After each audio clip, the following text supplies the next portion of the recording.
ઉપરવાસમાં ભારે વરસાદને પગલે વંથલીનો ઓજત વિયર ડેમ ઓવરફ્લો થયો. વંથલીનો Ojat weir dam overflow 10,149 cusec પાણીની આવક. ઉપરવાસમાં ભારે વરસાદને કારણે ડેમ ઓવરફ્લો. સોરઠ પંથકની જીવાદોરી સમાન ઓજત ડેમ થયો ઓવરફ્લો.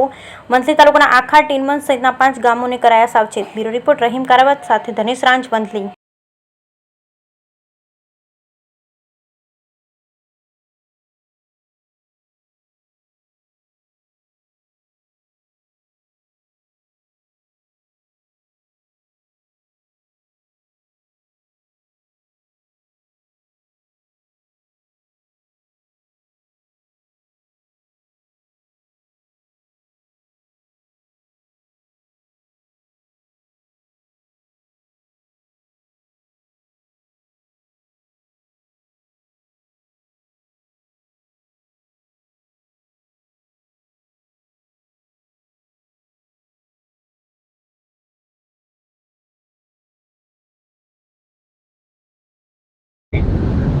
હું મદદનીશ ઇજનેર વિમલ સાવલિયા. હાલ વંથલી તાલુકાના ઓજતવિયર વંથલી ડેમમાં 10,149 ક્યુસેક જેટલી પાણીની આવક તથા જાવક ચાલુ છે, જેથી વંથલી તાલુકાના વંથલી, કણજા, આખા ટીમસ સહિતના ગામોને એલર્ટ રહેવા તેમજ નદીના પટમાં અવર જવર ન કરવા સૂચના આપવામાં આવે છે.